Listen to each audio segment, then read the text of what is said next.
श्री गजानन अनुभव ह्या पॉडकास्टचा हा 7वा भाग, जादुई स्पर्श. जय गजानन. गजानन महाराज हा माझ्यासाठी अगदी लहानपणापासून जिव्हाळ्याचा विषय. माहेरी असणारं वातावरण माझ्या सुयोगामुळे मला सासरी प्राप्त झालं. अर्थात तिथेही सर्वांनाच गजानन महाराज हा अत्यंत प्रिय विषय. मी मूळची महाराष्ट्रातील, मात्र लग्नानंतर माझं वास्तव्य मध्य प्रदेश इंदोर येथे आहे. आमच्या लग्नाला बरीच वर्ष झाली. माझा मोठा मुलगा कौस्तुभ आणि लहान मुलगी गीता त्यावेळी 10 आणि 8 वर्षांचे असतील तेव्हाची ही गोष्ट. दसरा होता. नेमकं सांगायचं तर दसऱ्याच्या नंतरचा तो दिवस होता. आपल्या देशात दसरा हा वेगळ्या वेगळ्या भागात वेगळ्या वेगळ्या पद्धतीने मनवण्यात येतो. इंदोरकडील भागात दसऱ्याच्या दिवशी रावण दहनाला महत्त्व आहे आणि दुसऱ्या दिवशी आप्तेष्टांना शुभेच्छा देण्यासाठी जाण्याची प्रथा आहे. काही लोक याला बासी दसरा असं म्हणतात. आमच्या परिचयात एक आध्यात्मिक प्रवृत्तीच्या व्यक्ती आहेत.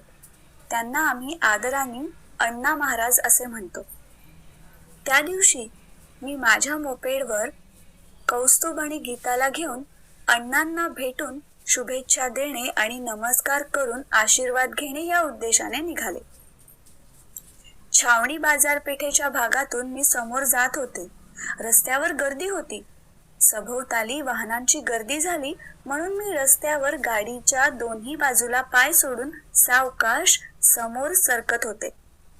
आणि अचानक कसं काय कोण जाणे एके ठिकाणी ॲक्सिलरेटर दिल्या जाऊन गाडी वेगात समोर सरकली. पण माझा उजवा पाय रस्त्यावरच राहून चपलेसकट उलट्या दिशेने दाबल्या गेला. मी जोरात ओरडले.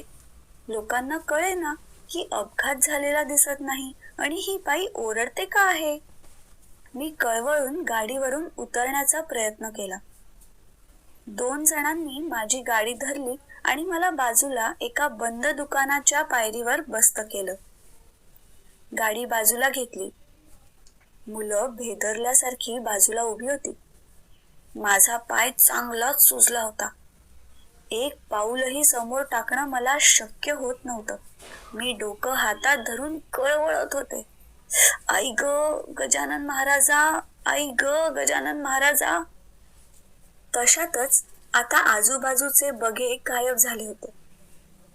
आम्ही तिघेच तिथे होतो. आईला रडताना पाहून मुलं बिचारी अजूनच केविलवाणी झाली. तशातच विचार आला, चालणं शक्य नाही, सभोवताल कुणी नाही, कुणाची मदत नाही, गाडी कशी नेऊ, घरी कशी जाऊ. तशातच पायात जोरात कळ आली आणि पुन्हा ओरडले, आई ग आई आई, देवा गजानन महाराजा. डोळ्यासमोर अंधारी आली आणि अचानक एक माणूस समोर आला. शुभ्र स्वच्छ कपडे अंगावर असलेला, साधारण 60च्या घरातला. तो समोर बसला. त्याच्या हातात एक कसलीशी डबी होती. त्यातून तो माझ्या पायाला मलम लावू लागला. मी एकदमच चमकले. म्हटलं, अहो बाबा, हे काय करताय. तसं म्हणाला, बेटी शांत हो जाओ, सब ठीक होगा. त्यावर मी म्हणाले, मला द्या, मी लावते. तर म्हणाले, देखो बेटी, मेरे हाथों से मलहम लगेगा तो ठीक हो जाएगा. आपल्या वडिलांच्या वयाचा माणूस पायाला मलम लावतो आहे. मला कसं तरीच झालं. पण एवढं मात्र नक्की की जसा त्यांचा हात पावलावरून फिरू लागला तसं दुःख चमत्कारिकरित्या कमी झालं. त्यांनी अगदी पायात असलेल्या पैंजणापासून बोटापर्यंत औषध लावलं. वेदना कमी झाल्यावर मी त्यांना विचारलं, बाबा आपण कोण. त्यावर म्हणाले, लक्ष्मीनारायण मिठाईवाला दुकान आहे, तिथे नोकरी करतो.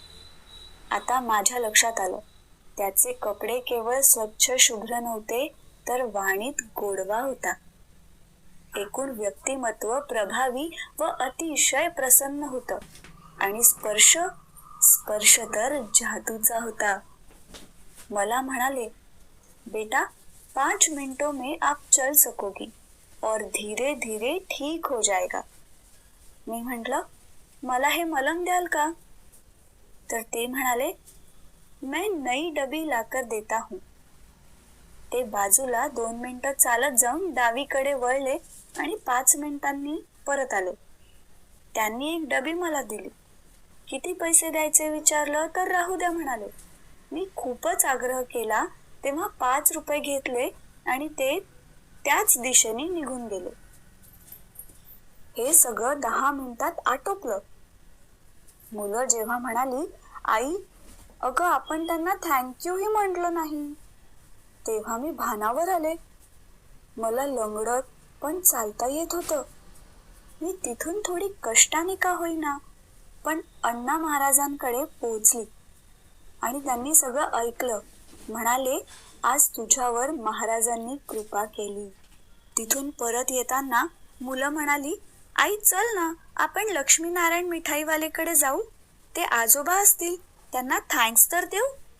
आता माझ्याही मनात त्यांना पाहण्याची उत्सुकता निर्माण झाली होती.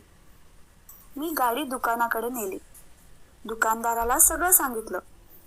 तो म्हणाला, तुम्ही सांगता तसं कोणीही इथे नाही. मी फारच आग्रह केला तेव्हा त्यांनी चक्क दुकानात असणाऱ्या सर्व लोकांना माझ्या समोर अगदी ओळख परेडसाठी उभं करावं तसंच सर्वांची रांग लावली. पण त्यात माझे डॉक्टर कुठेच नव्हते. आता माझी उत्सुकता शिगेला पोचली. त्याच मनस्थितीत आम्ही घरी पोचलो. मी पहिले महाराजांच्या फोटोसमोर हात जोडून उभी राहिले. तर मुलांनी घरात सर्व वृत्तकथन केलं. मला फोटोत महाराजांच्या चेहऱ्याऐवजी तो चेहरा दिसू लागला. 2 चेहरे आलटून पालटून दिसू लागले. घरात सगळ्यांनी महाराजांचे आभार मानले. आईंनी महाराजांसमोर दिवा लावला. त्या रात्री मी मिस्टरांजवळ खूप रडले. महाराजांनी त्यांच्या रूपाने मदत धाडली आणि आपण नमस्कारही करू शकलो नाही. मिस्टरांनी आश्वासन दिलं, उद्या आपण त्या औषधांच्या दुकानाला भेट देऊ. दुसऱ्या दिवशी सकाळी मी जिथे बसले होते तिथे पोचलो. मी मिस्टरांना ती दिशा, ते अंतर आणि डावीकडे ते वळले होते हे सांगितलं. मिस्टर तेवढं अंतर बरोबर त्या दिशेने गेले, पण उजवीकडे तर रस्ताच नव्हता आणि डावीकडे होता एक कचऱ्याचा ढीग. जवळपास कुठलंही दुकान नव्हतंच. ते सर्व कळल्यावर आम्ही फक्त आश्चर्याने एकमेकांकडे पाहत राहिलो. बाकी आम्ही करणार तरी काय होतो. पुढे आम्ही ते औषध वापरलं, पण काहीच परिणाम जाणवला नाही. आणि देखो बेटी, मेरे हाथ से मलहम लगेगा तो ठीक हो जाएगा, या वाक्याचं महत्व कळलं. आज त्या गोष्टीला इतकी वर्ष लोटली, पण ते सर्व आठवलं की आजही अंग शहारून येतं आणि नकळत माझा हात उजव्या पावलावरून फिरतो. त्या जादुई स्पर्शाची आठवण एकदम ताजी होते आणि आपोआप स्मरण होतं. श्री गजानन जय गजानन, श्री गजानन जय गजानन.